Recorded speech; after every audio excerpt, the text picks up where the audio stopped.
Hello viewers, welcome back to my channel. আজকে চলে এসেছি আবারও একটা নতুন রেসিপি নিয়ে। আজকের রেসিপিতে আমি করতে চলেছি ডিম আর আলুর চচ্চড়ি।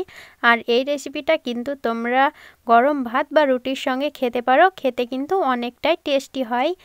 তো চলো রেসিপিটা তোমাদের সঙ্গে শেয়ার করে ফেলি। তো ভিডিওটা স্কিপ না করে তোমরা কিন্তু সম্পূর্ণ দেখতে থাকো। এখানে আমি নিয়ে নিয়েছি আধা কেজি মতো আলুগুলোকে আমি খুব ভালো করে ছিলে নিয়েছি। তারপর এবার আমি আলুগুলোকে কেটে নেব। তো এখানে আমি একটা আলু কেটে নিচ্ছি, তোমরা দেখতে থাকো। আলুগুলো কিন্তু এখানে আমরা ছোট ছোট করে কেটে নেব। তো দেখো আমি আলুগুলো এভাবে ছোট ছোট করে কেটে নিচ্ছি। তো আলুগুলো কিন্তু তোমরা খুব বেশি মোটা মোটা করে কেটে ফেলবে না। তো এখানে দেখো আমার একটা আলু কাটা হয়ে গেছে। তো একইভাবে আমি সব আলুগুলোকে কেটে নেব, তোমরা দেখতে থাকো।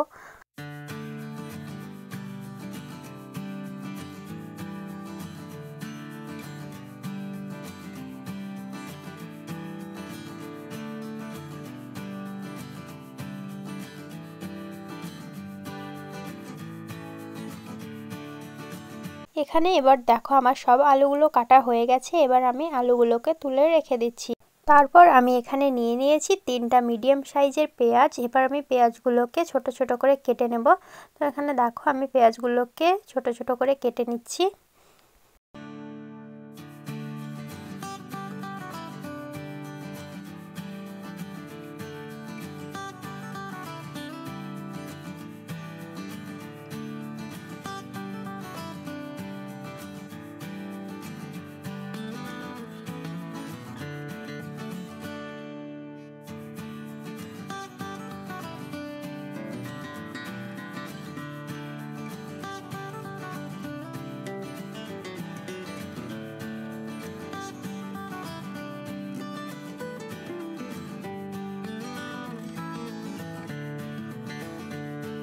তো তোমরা এখানে দেখতেই পেলে আমি কিন্তু পেঁয়াজগুলো ছোট ছোট করে কেটে দিলাম। তারপর আমি এখানে নিয়ে নিয়েছি 3টা কাঁচা লঙ্কা। এবার আমি কাঁচা লঙ্কাগুলোকে খুব ভালো করে ফাটিয়ে নেব।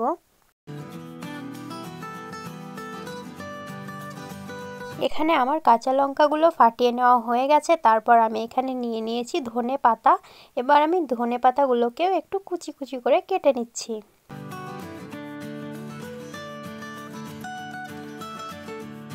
তো এই সবগুলো আমার খুব ভালো করে কেটে নেওয়া হয়ে গেছে। তারপর আমি এখানে একটা বাটি নিয়ে নিয়েছি আর নিয়ে নিয়েছি 2টো ডিম।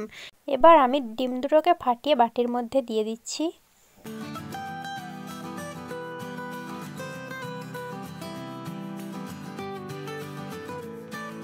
এখানে তোমরা দেখো আমি কিন্তু 2টো ডিমকে খুব ভালোভাবে ফাটিয়ে নিয়েছি। এবার আমি এতে দিয়ে দিচ্ছি একটু পরিমাণে লবণ।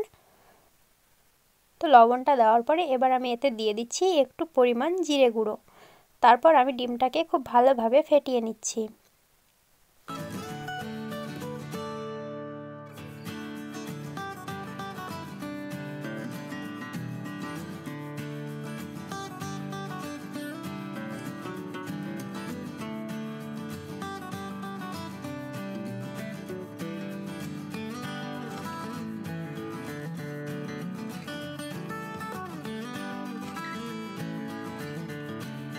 এখানে দেখো আমি ডিম দুটোকে খুব ভালোভাবে ফেটিয়ে নিয়েছি। এবার আমি ডিম দুটোকে ভেজে নেব। তার জন্য এখানে চুলায় একটা প্যান বসিয়ে তাতে দিয়ে দিচ্ছি একটু পরিমাণে তেল।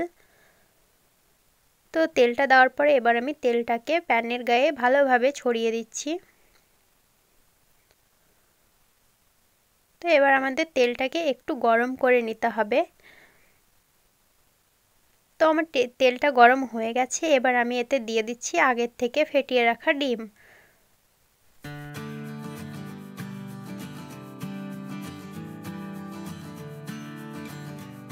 তো ডিমটা দিয়ে দেওয়ার পরে এবার আমি ডিমটাকে একটা স্প্যাচুলা দিয়ে ভেঙে দিচ্ছি। তোমরা কিন্তু ডিমটাকে এখানে খুব কুচি করে দেবে না। তো আমি দেখো ডিমটাকে এভাবে ভেঙে ভেঙে দেব।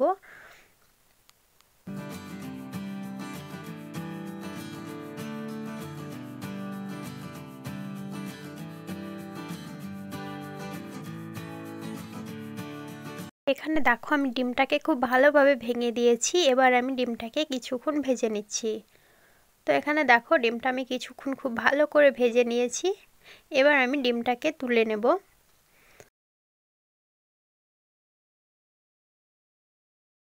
এখানে এবার আমি একটা বাটিতে ডিমগুলোকে তুলে নিচ্ছি। তো ডিমগুলো সব আমি তুলে নিয়েছি। এবার আমি ওই প্যানেই দিয়ে দিচ্ছি পরিমাণ মতো সরষের তেল। তো এখানে তেলটা দেওয়ার পরে এবার আমি এতে দিয়ে দিচ্ছি একটু পরিমাণে গোটা জিরে,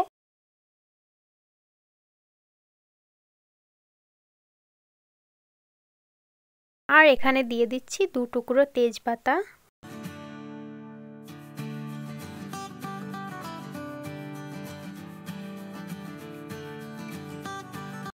আর এখানে দিয়ে দিচ্ছি 2টো শুকনো লঙ্কা। এবার আমি এগুলোকে একটু খুব ভালো করে ভেজে নিচ্ছি।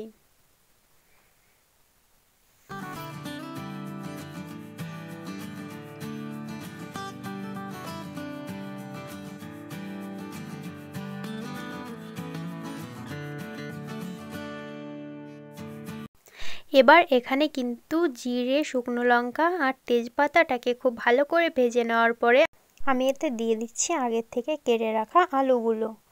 তো এখানে আমি সব আলুগুলো দিয়ে দিয়েছি। এবার আমি তেলের সঙ্গে আলুটাকে কিছুক্ষণ খুব ভালো করে ভেজে নিচ্ছি।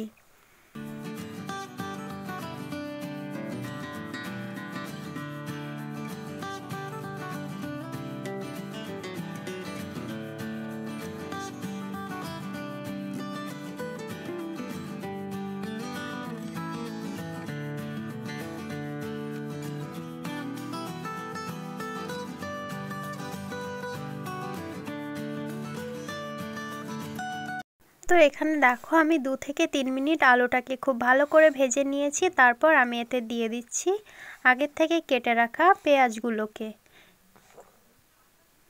এখানে কিন্তু তোমরা তেলেই পেঁয়াজটা দিয়ে দেবে না, আলুটা কিছুক্ষণ ভেজে নেবে তারপরে পেঁয়াজটা দিবে। এবার আমি পেঁয়াজটাকেও আলুর সঙ্গে খুব ভালো করে কিছুক্ষণ ভাজতে থাকবো, যতক্ষণ না পেঁয়াজটা আমাদের খুব ভালোভাবে সেদ্ধ হয়ে যাচ্ছে।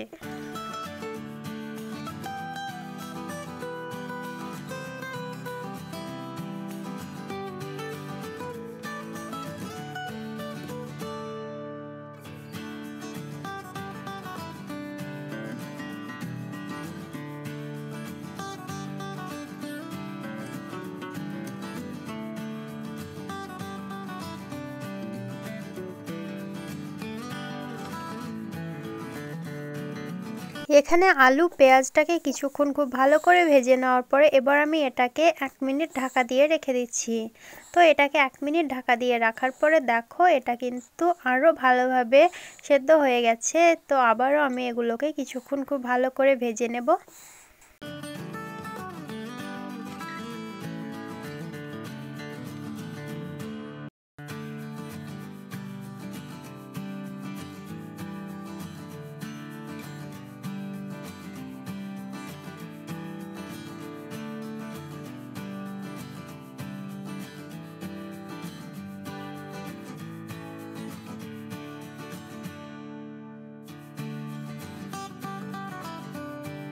এখানে এই সবগুলো খুব ভালো করে কিছুক্ষণ ভেজে নেওয়ার পরে দেখো আমার পেঁয়াজটা কিন্তু অনেকটাই সুন্দরভাবে সেদ্ধ হয়ে গেছে।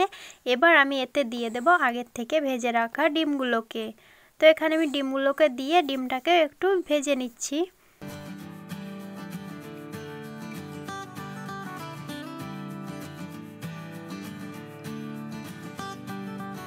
তো আমার তেলের সঙ্গে আলু, ডিম, পেঁয়াজগুলো খুব সুন্দরভাবে ভাজা হয়ে গেছে। এবার আমি এতে মশলাগুলো দিয়ে দেব। প্রথমে আমি দিয়ে দিচ্ছি স্বাদ মতো লবণ, তারপরে দিয়ে দিচ্ছি 1 চা চামচ হলুদ গুঁড়ো আর দিয়ে দিচ্ছি 1 চা চামচ লঙ্কা গুঁড়ো। এবার আমি এখানে দিয়ে দেব একটু পরিমাণে গোলমরিচের গুঁড়ো। তো আমি এখানে গোলমরিচের গুঁড়োটা দিয়ে দিলাম। তারপরে আমি দিয়ে দিচ্ছি একটু গরম মশলা। এবার আমি মশলার সঙ্গে আলুটাকে খুব ভালো করে মিক্স করে নিচ্ছি।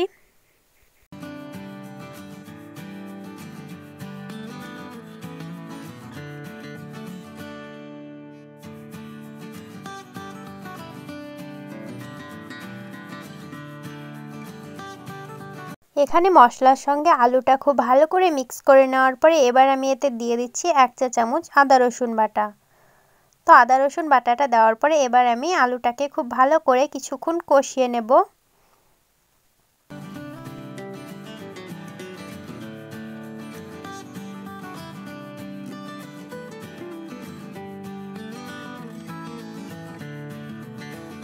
এখানে আলুটাকে কিছুক্ষণ খুব ভালো করে কষিয়ে নেওয়ার পরে এবার আমি এতে দিয়ে দিচ্ছি জল। তো আমি এখানে 2 কাপ পরিমাণ জল দিয়ে দিলাম।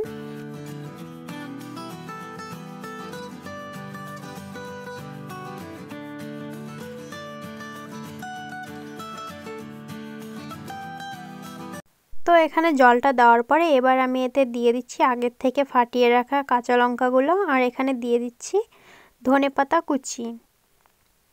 তো এই সবগুলো দেওয়ার পরে এবার আমি এটাকে ঢাকা দিয়ে রেখে দিচ্ছি, কারণ আমাদের আলুটাকে খুব ভালো করে সেদ্ধ করে নিতে হবে। তো আলুটাকে অনেকক্ষণ ঢাকা দিয়ে রাখার পরে এবার আমি ঢাকাটা তুলে দেখছি আমাদের কিন্তু জলটা অনেকটাই শুকিয়ে গেছে, আর এখানে কিন্তু আমাদের আলুগুলো খুব সুন্দরভাবে সেদ্ধ হয়ে গেছে। তো তোমাদের আমি একটা আলু দেখিয়ে দিচ্ছি, এই আলুটা কত সুন্দরভাবে সেদ্ধ হয়ে গেছে। তো দেখো আমাদের খুব সুন্দরভাবে কিন্তু আলুগুলো সেদ্ধ হয়েছে। আর এখানে আমি কিন্তু অল্প ঝোল রেখেছি, কারণ এটাতে খুব বেশি পরিমাণে ঝোল রাখলে কিন্তু এটা খেতে ভালো লাগবে না। আর আমাদের কিন্তু এই ডিম আলুর চচ্চড়িটা রেডি হয়ে গেছে। আর তোমরা অবশ্যই শিখে নিয়েছো এই ডিম আলুর চচ্চড়ি রেসিপিটা। আর এই রেসিপিটা তোমাদের কেমন লাগলো আমাকে কিন্তু কমেন্ট করে জানাতে একেবারেই ভুলো না। আর যদি ভালো লেগে থাকে তাহলে কিন্তু ভিডিওতে একটা লাইক করে দিও। আর চ্যানেলটাকে সাবস্ক্রাইব না করে থাকলে চ্যানেলটাকে এখনই সাবস্ক্রাইব করে দাও এই রকম আরও নতুন নতুন মজার রেসিপি দেখার জন্য। আর এটা কিন্তু তোমরা বাড়িতে অবশ্যই ট্রাই করো, তোমাদের অনেক ভালো লাগবে। আর এটা কিন্তু গরম ভাতে বা রুটির সঙ্গে জমে যাবে। তো তোমরা কিন্তু একবার হলেও এটাকে বাড়িতে ট্রাই করে দেখো, অনেক টেস্টি হয় খেতে। আর তোমরা কি রেসিপি ভিডিও দেখতে চাও সেটাও কিন্তু আমাকে কমেন্টে জানাতে একেবারেই ভুলো না। তো আজকের মতো এতটুকুই, দেখা হচ্ছে নেক্সট ভিডিওতে। ততক্ষণের জন্য বাই। সবাই সুস্থ থেকো, ভালো থেকো।